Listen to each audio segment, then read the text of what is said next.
Kota Bandung itu masih banyak yang emang masih keadaannya kotor gitu. Banyak yang buang sampah sembarangan, itu sih yang bikin kita tuh yang bis tuh jadi nggak nyaman. Yang paling banyak itu vandalisme, coretan-coretan baik di kaca ataupun di dinding gitu. Itu yang paling sering. Jumlah halte di Kota Bandung, shelter Kota Bandung lumayan lah, ada 100-100. Sedangkan mengingat jumlah personil yang terbatas hanya 10 orang.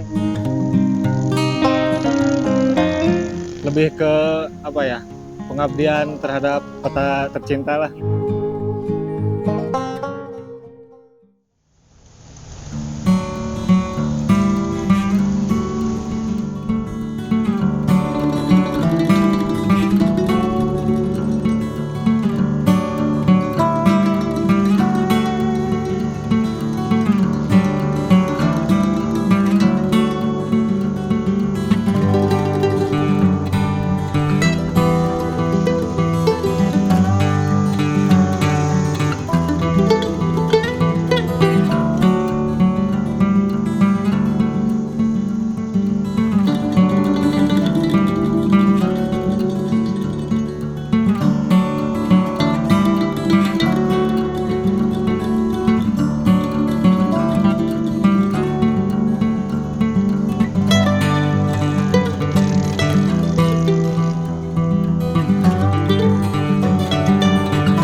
Perkenalkan, nama saya Randy, dari bidang prasarana di Sub Kota Bandung, jabatan ya pekerja lapangan. Setiap hari pengerjaan, ada survei kerusakan, pemeliharaan kebersihan, halte, shelter, JPO, dan sebagainya. Jadi kita punya tenaga kebersihan dan perbaikannya, sebetulnya bukan kebersihan aja. Jadi ada 12 orang tim dari pihak saya yang melaksanakan kebersihan di semua halte maupun shelter-shelter yang ada di Kota Bandung. Nah, untuk pelaksanaannya itu sendiri kita berlakukan skala prioritas, ada prioritas 1 atau 2 gitu ya yang kita kerjakan, terutama di pusat-pusat keramaian, karena pusat keramaian cenderung kebersihannya lebih cepat gitu ya, lebih cepat kotor, lebih cepat ada kerusakan. Nah, itu yang kita utamakan. Sementara yang di pinggiran-pinggiran prioritas kedua kita jadwalkan lebih lambat. Kalau yang di pusat kota tiap hari anggota berkeliling melakukan kebersihan. Udah gitu ada pembuatan data juga. Jadi apa yang bisa kita bersihkan dan apa yang bisa kita perbaiki. Kalau memang waktu pembersihan misalnya ada halte atau shelter yang rusak, mereka buatkan catatan. Nah, nanti ada tim kedua yang bekerja untuk memperbaiki halte maupun shelter tersebut. Nah, udah gitu kita buatkan juga jadwal ataupun kebersihan-kebersihan yang sifatnya kerusakan yang parah. Kalau yang bisa kita handle oleh anggota saya yang langsung kita laksanakan, tapi kalau yang parah kita buatkan rekapannya. Misalnya perbaikannya apa aja yang harus dilakukan, terus jumlah barang yang dibutuhkan apa. Nah, nanti kita buatkan pengajuan untuk tahun berikutnya kalau perbaikannya emang berat seperti itu, Pak.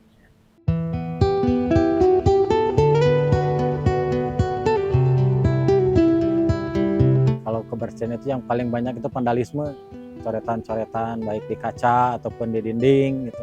Itu yang paling sering. Jadi setiap tim kita persiapkan membawa cat, kuas yang kayak gitu, selain alat kebersihan ya maksudnya. Selain alat kebersihan juga mereka biasanya bawa cat, karena banyak titik-titik yang rawan vandalisme. Jadi sekarang kita cat, nanti besoknya digambarin lagi, besoknya kita cat lagi. Gitu aja terus kita ya saling saling berkoordinir lah antara pihak kebersihan dengan pihak perbaikan. Karena untuk untuk pelaksanaan. Kalau nggak seperti itu kita kadang nggak tahu ya mana aja yang rusak. Kalau yang kotor mah udah jelas pasti semua gitu ya.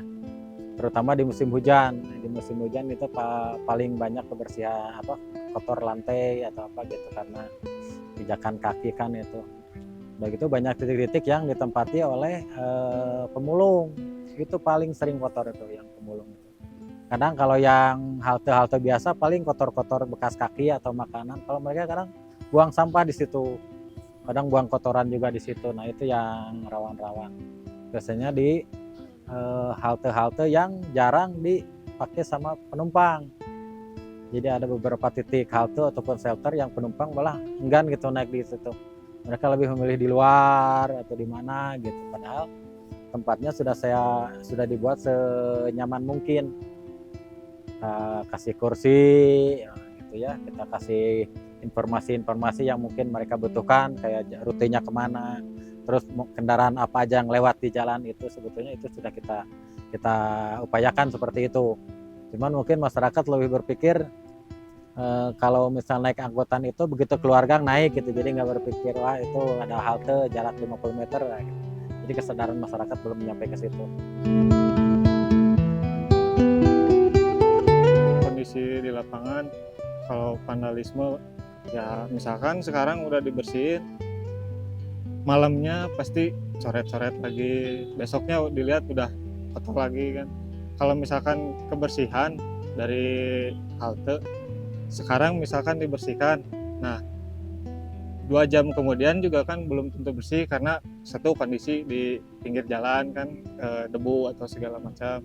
Terlebih lagi kan kalau misalkan ada oknum-oknum yang kurang bertanggung jawab, nah itu juga jadi perhatian. Untuk kendala paling ke satu cuaca yang kurang mendukung, kedua paling ya PMKS yang suka menggunakan shelter halte yang tidak seperti pada peruntukannya. Ya seperti yang tidur, bawa barang-barang. Sering berarti ya? Sering, banyak.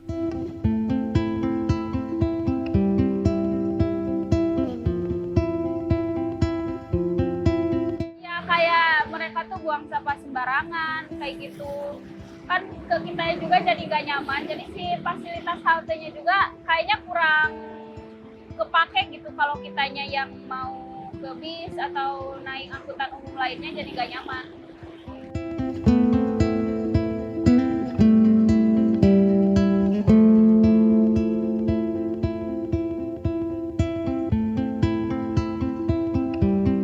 Suka ada ODGJ yang tidur di halte, itu tuh emang bagi kita pengunjung di halte itu jadi agak keganggu, jadi takut, jadi mutusin buat jangan di halte, takut ada ODGJ gitu.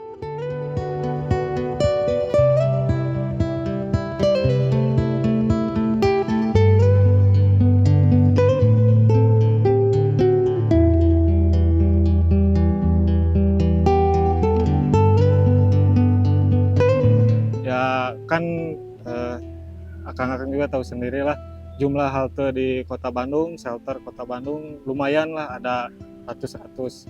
Sedangkan mengingat jumlah personil yang terbatas hanya 10 orang ya mohon maaf bila pengerjaan kita kurang maksimal gitu kan. Kalau misalkan untuk jalur Asia Afrika itu rutinitas kan diprioritaskan untuk jalur Asia Afrika itu seminggu ada 1 kali pengerjaan atau 2 kali pengerjaan sesuai kondisi yang misalkan kita survei dulu kalau misalkan ada kerusakan atau kondisi yang kotor baru di ini.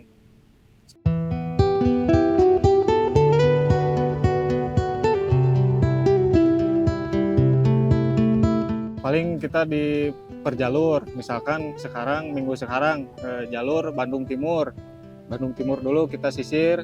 Nah, setelah Bandung Timur selesai minggu depannya paling Bandung Barat terus Utara per wilayah lah.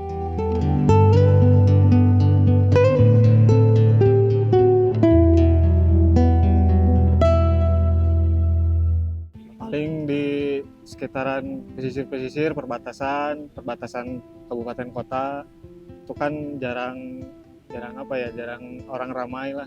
Jadi mereka kan seenaknya pakai fasilitas umum. Kalau pusat kota insya Allah aman.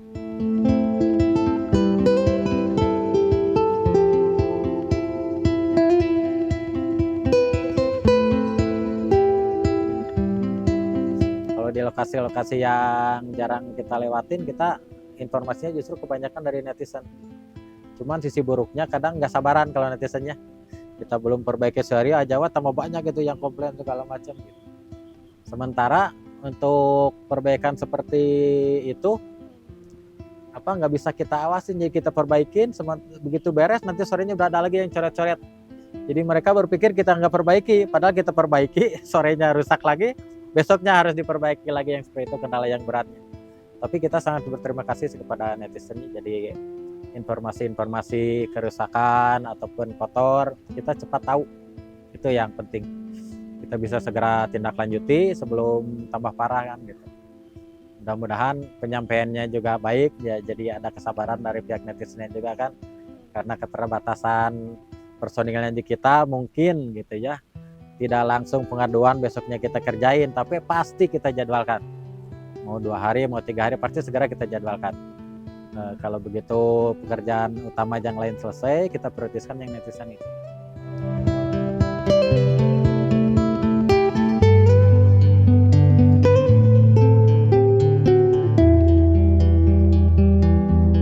Program yang kemarin pernah dicanangkan juga terkait padat karya kan, mengerjakan dari orang-orang wilayah tersebut.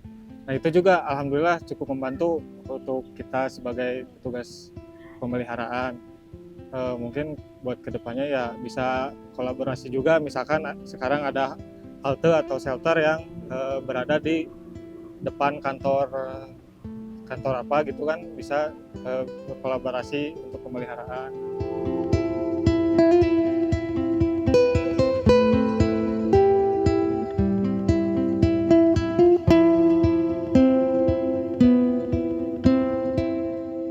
Kalau melaporkan bisa ke media sosial di Sub ya, kan pada tahu lah, tinggal kita klik di Sub langsung muncul di situ.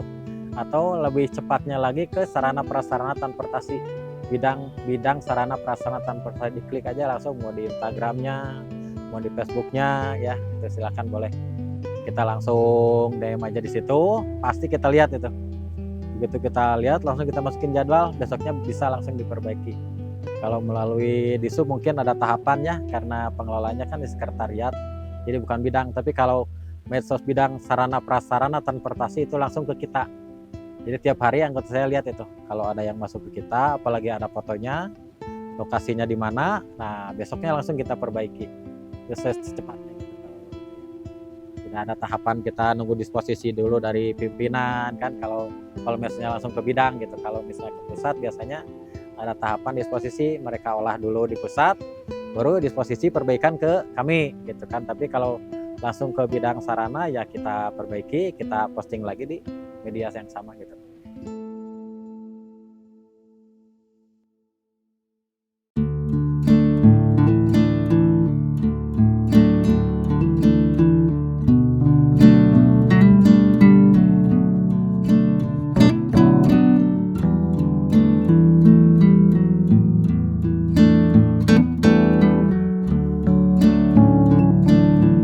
Harapannya sih lebih sadar lah, lebih punya rasa memiliki, soalnya kan ini fasilitas umum juga, vital juga kan, lebih ditingkatkan lagi lah kesadarannya.